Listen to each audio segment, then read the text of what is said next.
watching GVTV News. Thanks, Gloria, and I'm Randy Hansen. In today's World News headlines, NATO admits killing Afghan mother and 5 children in airstrike. And leftist Greek parties attempt to form anti-austerity government. And Greek neo-Nazi party wins support on anti-immigration platform. The German chancellor rejects call to remake Euro austerity pact. And Interpol seeks arrest of Iraqi vice president. And CIA thwarts alleged underwear bomb plot by Al-Qaeda in Yemen. And Red Cross says some Syrian violence qualifies as civil war. And out of Russia, hundreds of protesters arrested as Putin resumes presidency. And House Budget Committees okay massive social cuts to preserve military funds.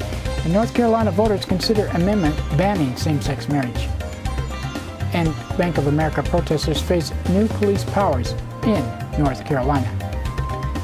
And UN investigator calls for U.S. to restore some land to Native Americans. And Arizona enacts ban on public funds for groups that provide abortions. An EPA whistleblower who exposed 9/11 health risks gets job back. And Quebec student rejects government bid to end historic strike. GVTV News would like to say the views expressed on our news broadcast do not necessarily reflect the views of NCTV Digital Media Center. But before these stories, GVTV News would like to thank one of our underwriters who supports your only visual video news media in Nevada County. That's right, it's us. GVTV News.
In today's first world news story, NATO has admitted it mistakenly killed an Afghan mother and 5 of her children in an airstrike last week.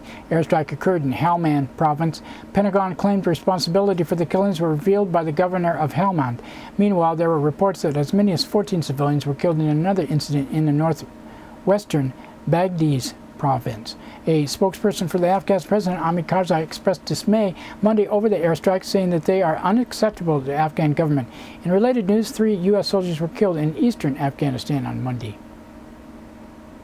Greece remains in a state of political turmoil after the winner of Sunday's election, the right-wing New Democracy Party, failed to secure enough backing to form a coalition government.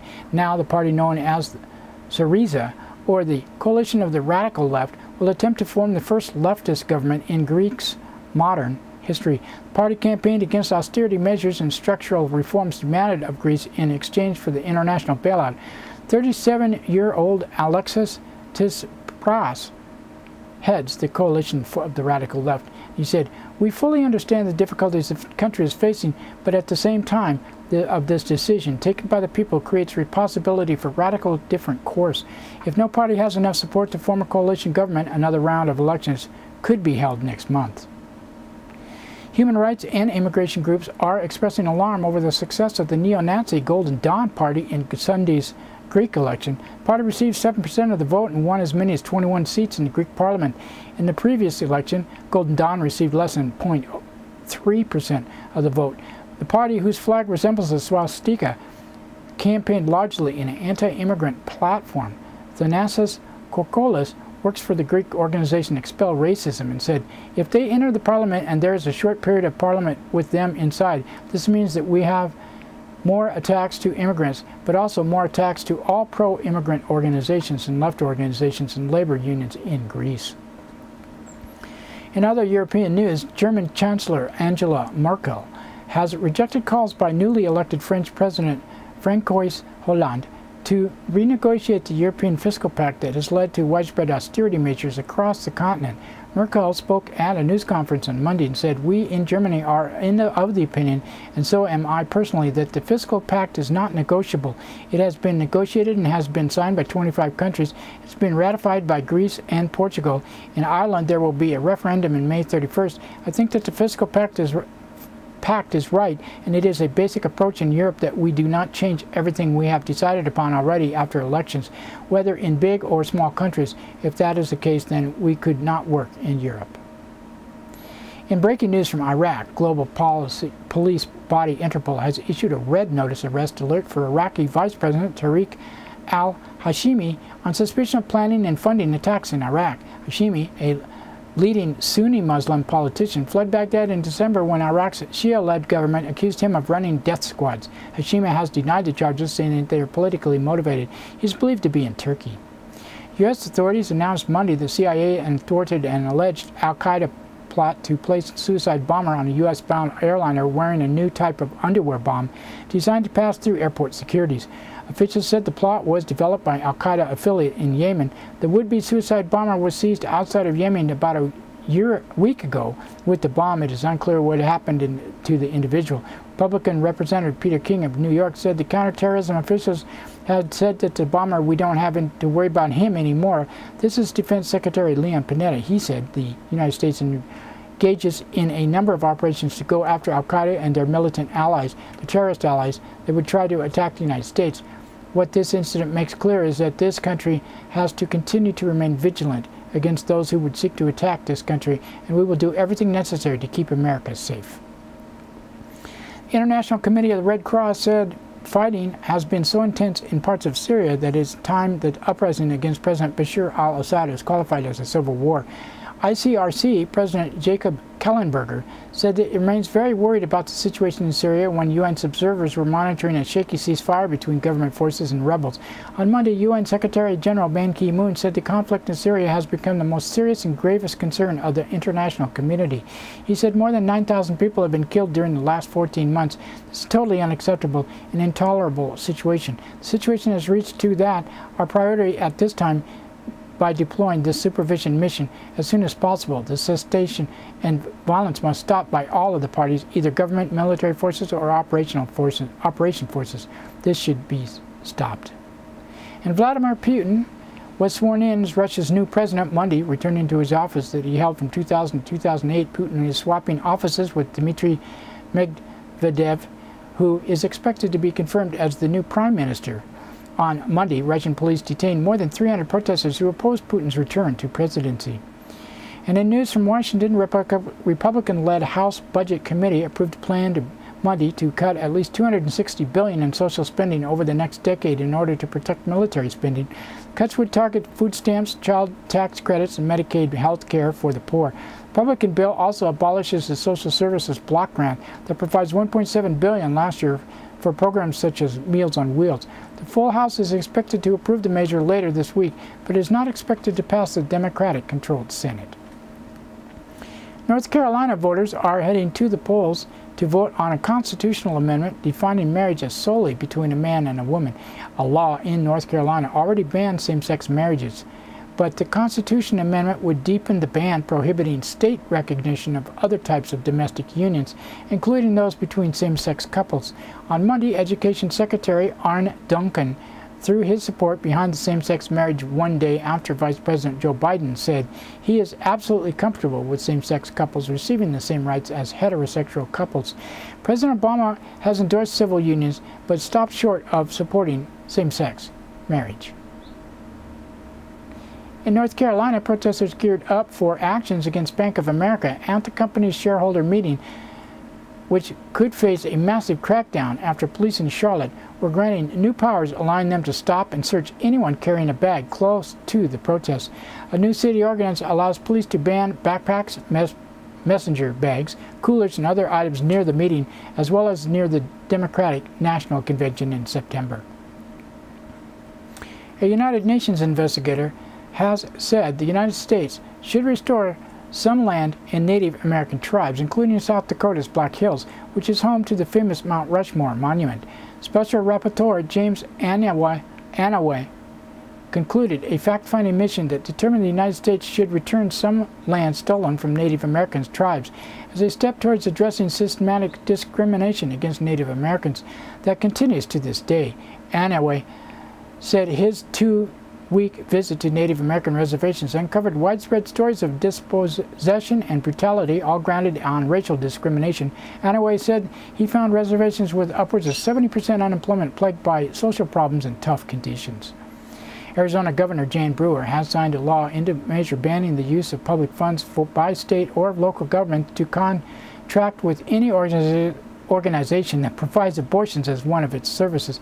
Planned Parenthood of Arizona said the ban targets their organization, which provides cancer screenings and woman exams in addition to abortions. Similar ban targeting Planned Parenthood in Texas has been blocked by federal appeals court following legal tussle last week that saw the rule blocked, then reinstated in a matter of hours. The law in Arizona comes less than 1 month after Brewer signed a controversial measure banning abortion after 20 weeks gestation or 18 weeks post-fertilization, except in medical emergencies. A government whistleblower who was fired after exposing the dangers of asbestos and dust on workers at Ground Zero and days after 9/11 has been reinstated to her job following a federal court decision. Kate Jenkins, a chemist who worked for the Environmental Protection Agency, or the first EPA official to warn dust in the air around the World Trade Center could pose a serious health risk, but the head of the EPA at the time claimed there was no reason for concern. Jenkins accused the EPA of intentionally hiding the dangers of air pollution at Ground Zero. She was fired in 2010. Federal court has now ruled Jenkins must be reinstated and given back pay. In an update in student strike in Quebec, student associations at a number of schools have already rejected government proposals to end the 3-month strike. About 170,000 students have been on strike for the past 13 weeks to protest rising tuition. Students will continue to vote over the next 2 days on whether to continue the strike, longest in the province's history. And that's it for World News Today. We'd like to thank one of our underwriters who supports your only visual video news media in Nevada County. That's right, it's us, GVTV News.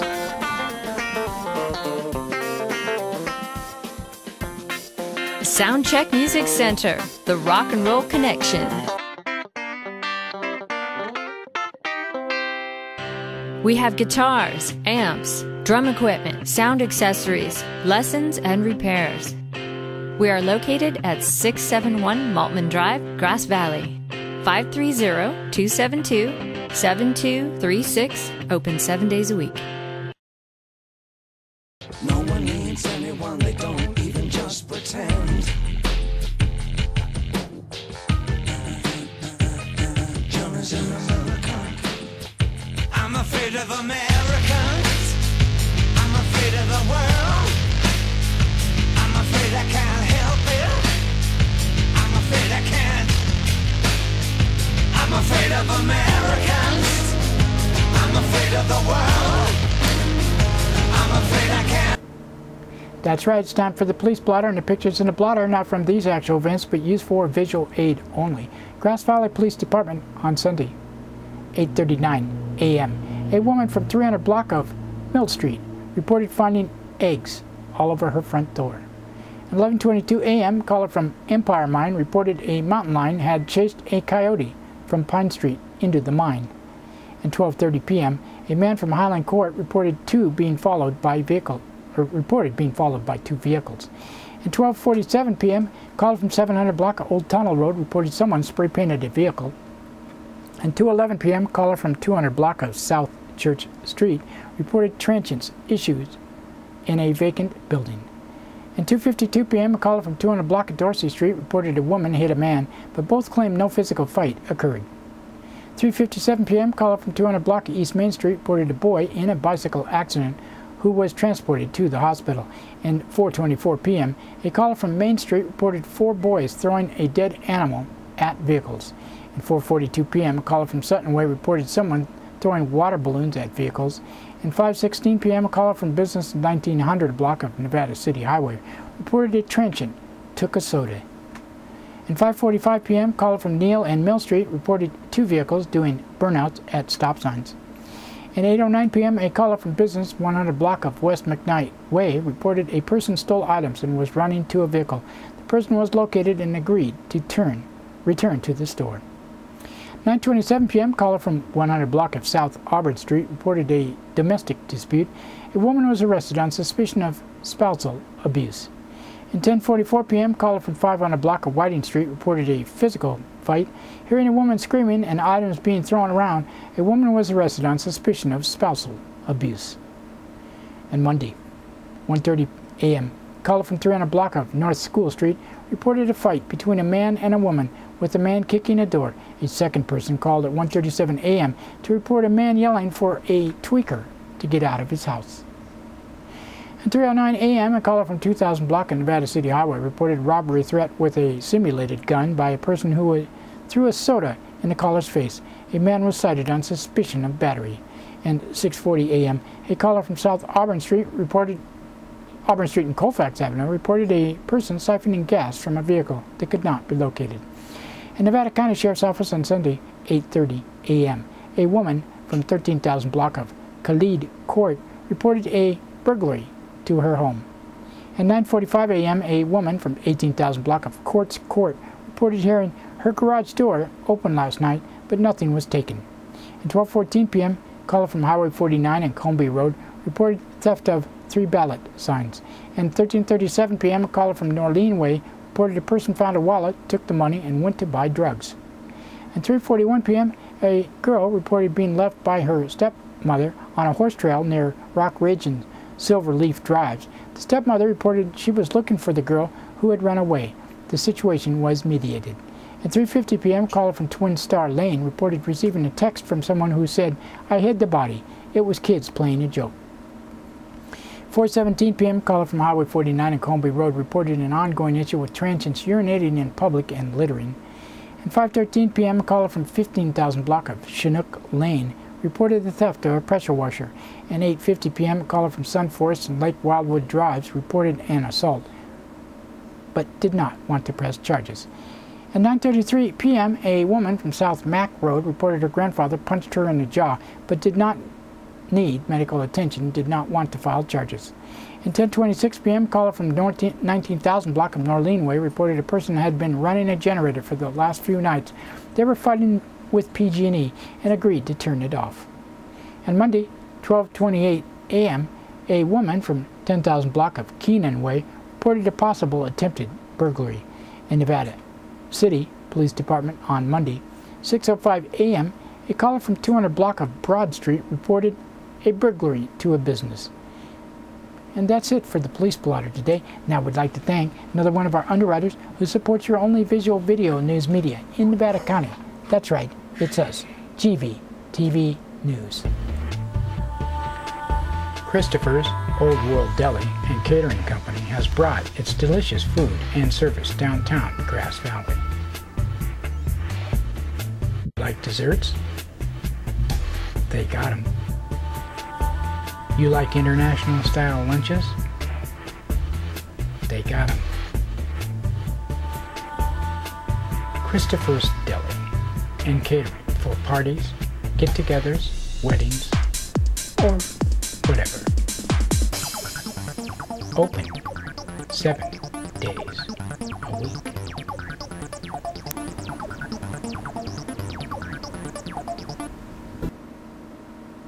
In local news headlines today, Faulkner pleads guilty on federal pot charge, and burglars hit GV businesses. And GV police investigate suspicious death, and judicial election should not be partisan. In today's first local story, written by Liz Keller of the Union, North San Juan man was pleaded guilty in federal court to 1 count of manufacturing marijuana and was sentenced to time served. David Robbie Faulkner had been indicted in 2008 for his part in a multi-state methamphetamine operation that distributed significant quantities of meth on a regular basis to a number of sub-distributors operating between Alaska and the Midwest. And all 51 defendants were charged in a 13-month federal investigation with connections to 6 different states: Michigan, Wisconsin, Illinois, Alaska, Georgia, and California. As a result of the investigation, officers seized more than 25 pounds of meth, more than 15 firearms, 6 houses where marijuana was grown, approximately 300 to 1,300 plants per house, 13,000 MDMA ecstasy pills, and meth lab capable of producing 10 to 20 pounds of meth per reaction. Investigators also seized about $890,000 in alleged criminal assets over the course of the investigation. One of the sub-distributors, Philip Jesse Garcia, 29, of West Sacramento, led a trafficking ring that allegedly included Faulkner and Stephen Talbot in Penn Valley. Faulkner and Talbot both were indicted in August 2008 on federal charges of conspiracy to distribute more than 500 grams of methamphetamine. Talbot was sentenced to 43 months in prison and 12 months supervised release. In January of this year, Faulkner agreed to plead guilty to the one count of manufacturing 29 marijuana plants. He was sentenced on April 24 of the time served and 48 months of supervised release. His probation terms include participation in drug treatment programs, GPS monitoring for 8 months, and restrictions on his movements in the community. In other court news, a Montana man was sentenced to in absentia Friday morning to 2 years in state prison after pleading no contest to possession of methamphetamine for sale and being a felon in possession of a firearm. Troy Damskin of Lewistown, Montana, already is serving a sentence in Montana on several drug and weapons charges. According to Nevada County Deputy District Attorney Jim Phillips, he will have to report back to California Parole Board on his release from prison. Damskin was arrested after a traffic stop on Highway 20 between Penn Valley Drive and Pleasant Valley Road on October 6, 2010.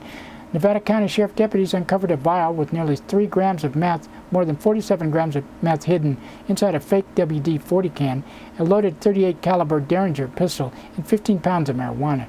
He still faces federal charges for a July arrest after a photo had surfaced on Facebook that showed him posing with 2 semi-automatic weapons equipped with silencers, reportedly taken at a party at his residence. Burglars hit 5 Grass Valley businesses sometime during the weekend overnight Sunday, this last Sunday, making off with cash and leaving other valuables behind. Break-ins were all discovered at 7 a.m. Monday, involving businesses on Hughes Road, East Main Street, and Sutton Way. The businesses range in nature from medical offices to hair salons. In one business, the suspects forced entry but took nothing, said Grass Valley Police Captain Rex Marks. In another business, they gained entry through an unlocked window. It looks like they're related, Marks said. They targeted cash and left other valuables undisturbed. Anyone with information regarding these incidents or any other criminal activities within the city is encouraged to contact the Grass Valley Police Department at 530-477-4600. That's 477-4600. Grass Valley Police Department is investigating a suspicious death that was reported on Sunday afternoon. At approximately 3:30 p.m. Sunday, dispatchers received a call of a man found unconscious in the ground in his backyard at the 600 block of Brighton Street.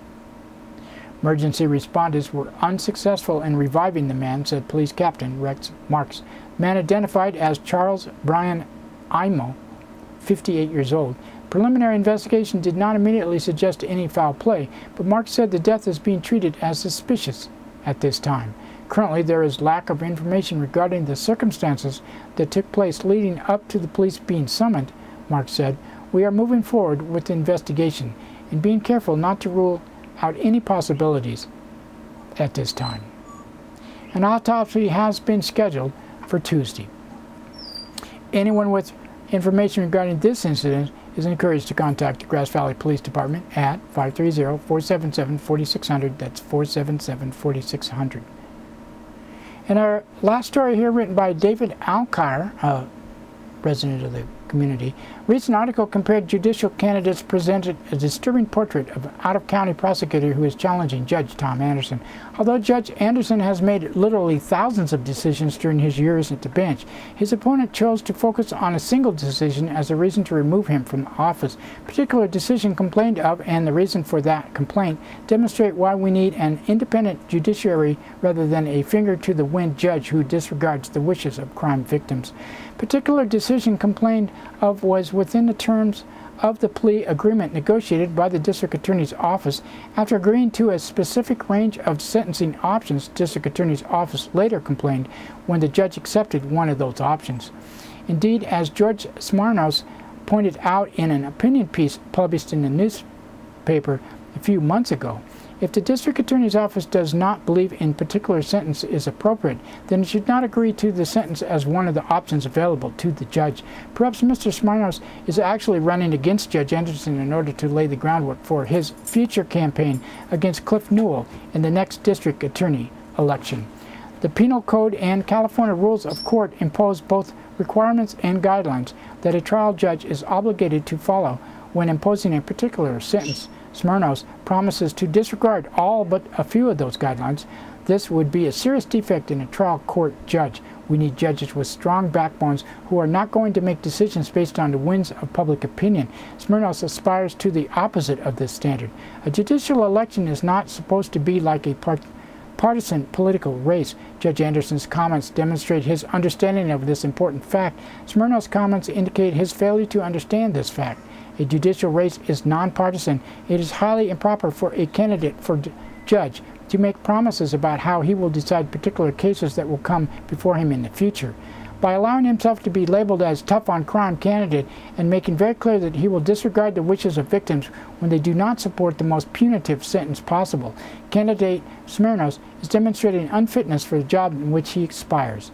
Moreover, it is palpably false to call Judge Anderson a career public defender, and it is disturbing that his opponent is so careless with the truth. Either Smirnos is ignorant or he is intentionally misrepresenting Judge Anderson's legal background. Ignorance shows a lack of diligence, which is unacceptable in a judge. Deliberate misrepresentation is a character flaw that is even more unacceptable in a judge. But either measure, Smirnos demonstrates unfitness for election to a judicial position. In my experience, many people consider themselves to be tough on crime right up until the moment when they find themselves accused of a crime, or their children is accused of a crime, or their spouse or their best friend is accused of a crime. At that moment, suddenly, constitutional rights seem very important, and wise exercise of judicial discretion becomes a great virtue in a judge. I suggest that those who believe that a judge should automatically impose the harshest possible sentence on everyone convicted of a crime without regard to the wishes of the victim, the background of the defendant, or the facts of the case. Be careful what you wish for. David Alcar lives in Nevada City. And that's it for our local news today. Now we'd like to thank the Union, Amy Goodman, Reuters, Associated Press, and others for the source number news, and you for watching. You can watch this broadcast on Comcast Cable, NCTV, Channel 11 in Nevada County, 8 a.m., 3 p.m., 7:30 p.m., Monday through Friday. Suddenlink Channel 16 in Truckee and Alta Sierra. We're also streamed on the internet, NCTV's Digital Media Center website at NevadaCountyTV.org and GVTV.org. And don't forget Grass Valley Television,